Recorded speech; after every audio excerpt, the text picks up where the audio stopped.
As I will be starting a vocal pedagogy class for students next semester, I find that it is extremely important to find a good textbook to use as source material for the class. I have done some searching and have found that the book I am sharing with you today will function the best for our class and will be the most clear and concise with material the students can understand.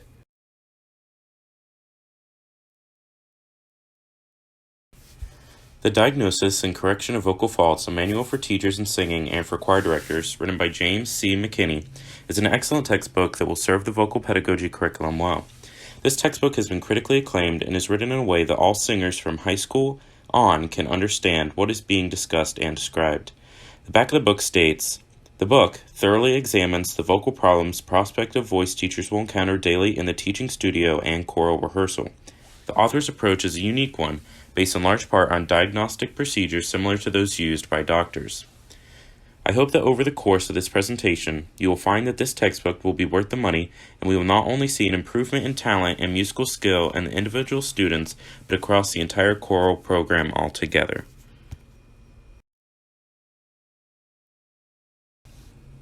Chapter 1 of the book opens with an encouragement to teachers and students alike to build a system to go about correcting vocal faults and to becoming better musicians. This first chapter gives an overview of some important aspects for teachers to grasp and almost inspiring concepts of how to best connect with students in a positive way. An important part of teaching the chapter brings up is communication. For a teacher to work well with a student, the teacher must use terms and descriptions the student can understand. The book states to do this, the teacher must understand how the voice works, must talk in a way the student will comprehend, and must be able to gauge how the student is feeling and reacting to positive criticism. The chapter also recommends that the teacher put together a system to identify and fix the student's vocal faults and issues. This chapter suggests that the teacher should observe the student, allow the student to try to determine his or her own faults, and for the teacher and the student to analyze why the faults and technique are occurring so that they may be fixed. The chapter also emphasizes how important it is for the teacher to be creative in correcting each student's vocal faults.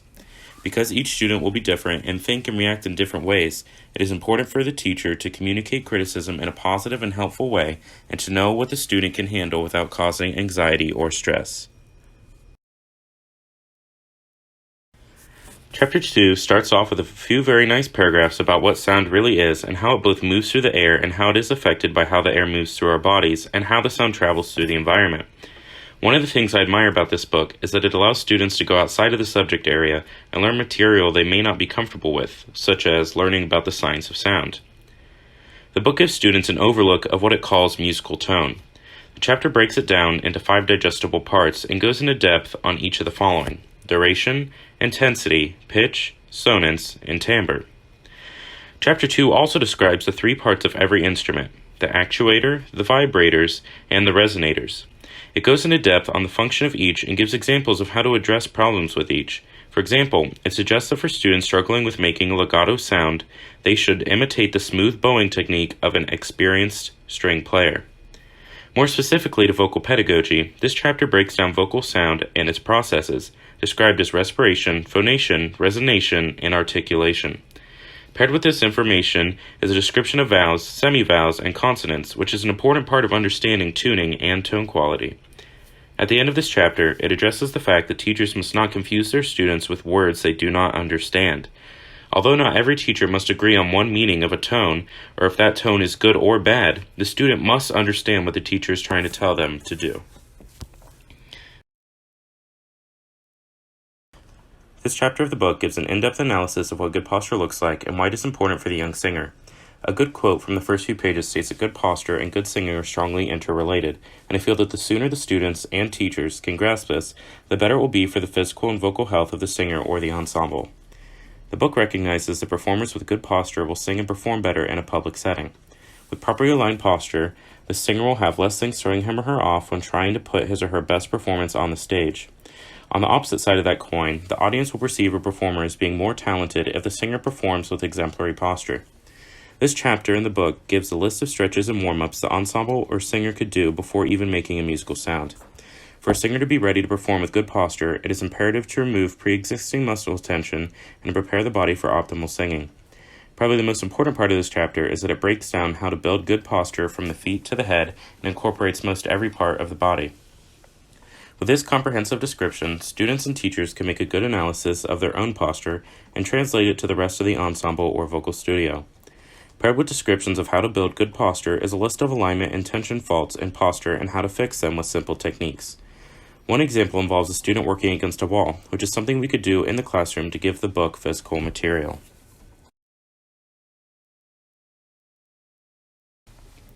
Chapter 4 discusses one of the most important and hardest to grasp aspects about singing. That is the concept of breath. To do this, the book breaks down the act of breathing for singers into 4 steps: inhalation, suspension, phonation, and recovery. The reader then gets a descriptive analysis of each step and ways to develop it and why they are each important. Later in the chapter is a list of good breathing techniques, such as breathe in as if smelling a rose, or comfortably up, comfortably in, free to move. And each of these techniques is described in more detail somewhere in the chapter. This way, the teacher and the student can go about trying these different strategies. The book also argues that a singer should expand around all areas affected by intake of breath and not just centrally on one section of the body. Along this note, it recommends and states that a singer's inhalation should be noiseless and look effortless, which is true in most cases. While developing how a good breath should look, sound, and feel, this chapter also addresses the breathing techniques that singers should not be doing and how to remedy these faults if they occur.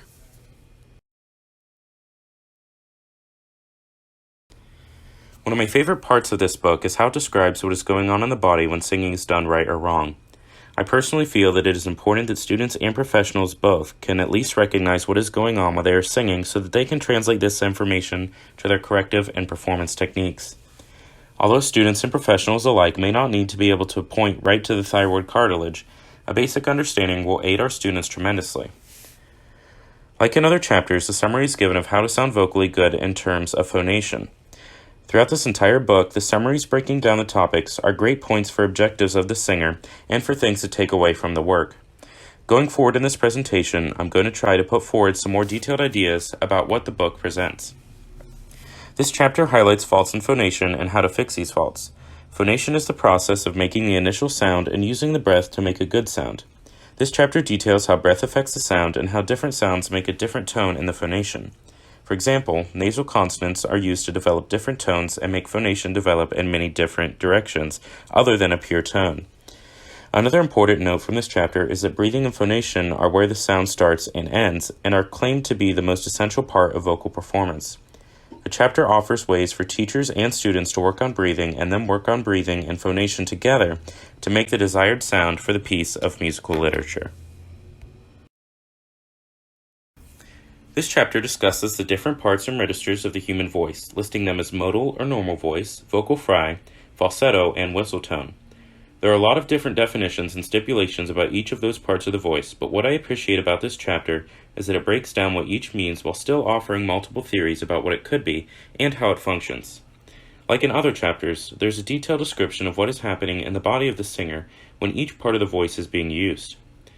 This chapter emphasizes the importance of singing in the normal voice and why it is imperative for both sound and for vocal health.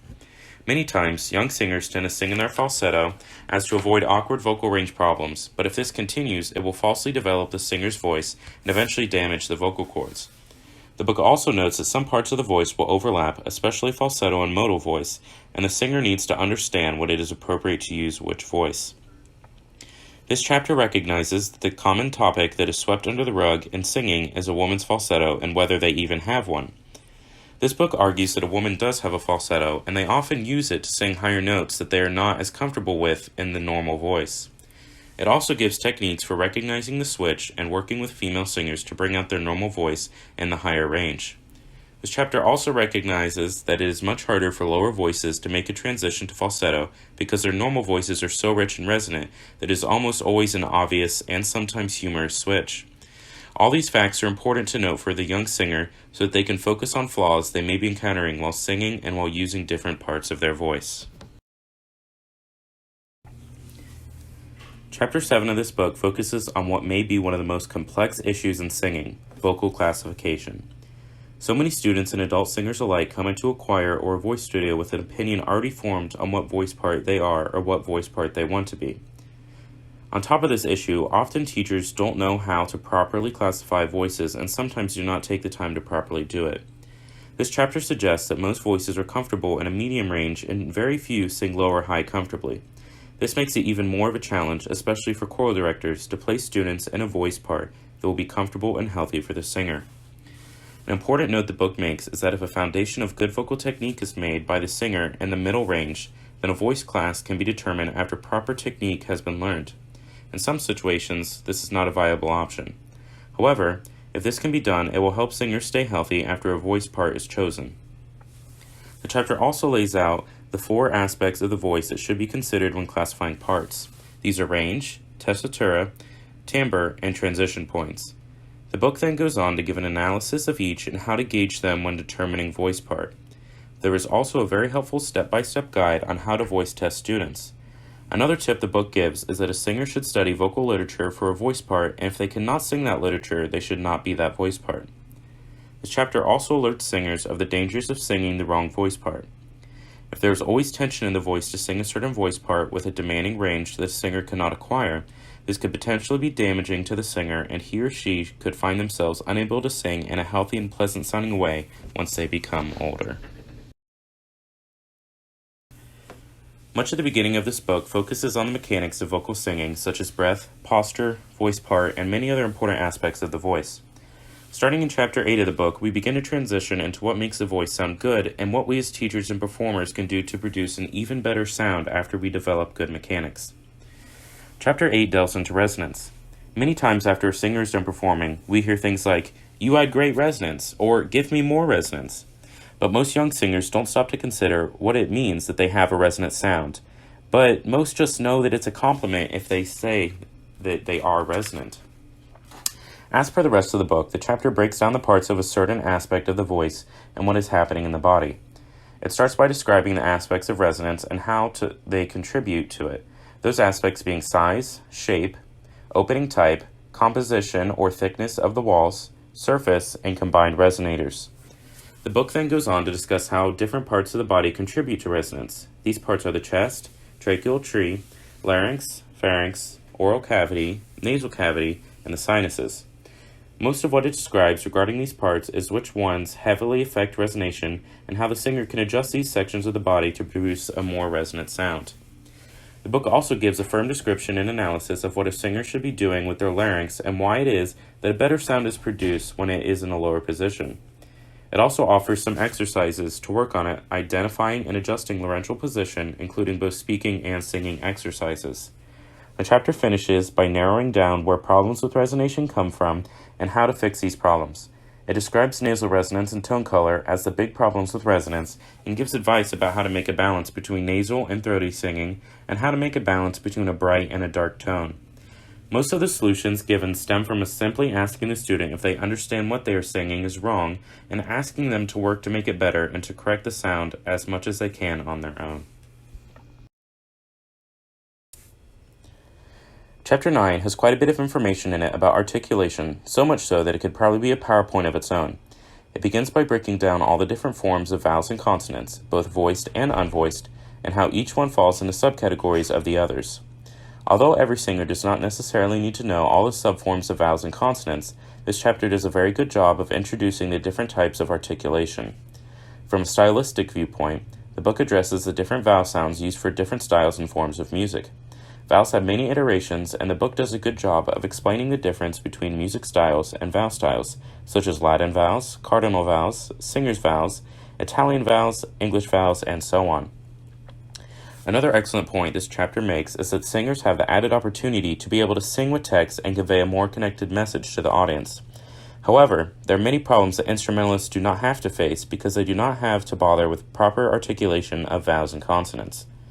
In a technical standpoint, this chapter points out how the lips, lower jaw, and tongue are the most important parts used for articulation, and then goes on to break down how each can be used wrongly and how to fix faults with these main articulators.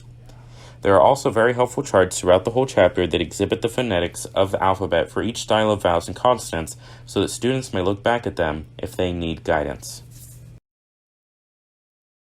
The penultimate chapter considers a topic that many music educators and singers gloss over and don't consider often, the speaking voice. However, it is imperative for singers of all age, especially those in the beginning of their singing career, to acknowledge the effect their speaking voice can have on their vocal health. A good speaking voice can greatly aid the singing voice, and a poor speaking voice can greatly hinder it. By good or poor speaking voice, I do not mean how it sounds, but how it affects and fits with the singer. I included this quote from the book because I think it helps the singer connect the speaking and singing voice, and it starts a good conversation about how the two correlate. There are two sections to the singing voice. We have the optimal voice, which is the voice that is in the pitch and quality area that we should be speaking at, and we have the habitual voice, which is the voice we speak in because that is how we have chosen to speak. As can be seen simply from the definition, the singer, and everyone that speaks, should be working towards speaking in the optimal voice. Speaking the habitual voice can cause quite a bit of damage to the singer or speaker because it is not where the voice naturally lies. The common faults the chapter addresses all fall into similar categories. People speak too much on opposite sides of the desirable spectrum or speak with a combination of both extremes frequently. Speech pitch can be too high, too low, or too restricted regarding range. Speech quantity can be too soft, too loud, or too much variation. Speech rate can be too fast, too slow, or also with too much variation. The chapter offers many techniques to fix these faults, ranging from recording the person talk to speech exercises, and also offers techniques to help a singer find their optimal voice and move towards that becoming their habitual voice. The final chapter of the book seeks to wrap up what has been said throughout the previous 10 chapters while addressing the author's frequent more on this later statements. The author justifies his more on this later mentality throughout the book by recognizing that some of the topics needed to be discussed can only be done so after more information is given by reading the following chapters. By waiting to the end to discuss various topics, the author gives some aspects of the voice that can be concentrated on only after all other techniques have been learned, or in conjunction with these techniques depending on the singer. Some of the topics discussed in the final chapter are extending the vocal range, working for a consistent tone quality, working for a flexible sound, and making a balanced vibrato. All these topics are sort of like icing on top of the cake, unless there is a blaring problem with one of the aforementioned topics, and are a perfect discussion for the end of the book, especially if the class is not able to make it through the entire book before the end of the semester. Like other chapters, the author offers an analysis of each topic and then goes on to describe the best way to develop and or correct faults in relation to the topics at hand. Another point I wanted to make before I conclude on speaking about the book is how much cross-curricular teaching can happen from studying this book. For example, in studying this chapter, the students can see the value of a warm-up, whether it be in singing or before long-distance race at a track meet. Although you wouldn't expect to need to stretch your body before singing, it is imperative for optimal vocal health and performance. The whole book lends itself to making connections with areas outside of singing, and much of what is learned from this book can be easily translated into other aspects of work, life, and school.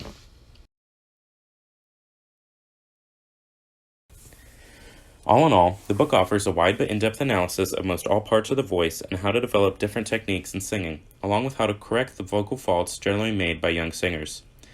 Most every fault is paired with a description or exercise on how to fix it and is laid out in a way that most beginning singers could comprehend the material with some guidance. Another helpful resource that comes with purchase of the book is that there are audio files of vocal faults and issues and their corrections, so that the students can hear what is being described for them in the book. The book is also inexpensive and is listed as $37.95 on Amazon per book. It would be the only textbook we need for this course and can be reused year after year and would only need to be replaced if extensive damage was inflicted upon a book. Teaching this class and using this book will also help the entire choral department here at this school and in the musical community. Not only will the students enroll in this class become better musicians, but they will have the tools necessary to help diagnose their peers' vocal faults and work with a knowledgeable background to lead exercises to correct the vocal faults of the rest of the chorus. Thank you.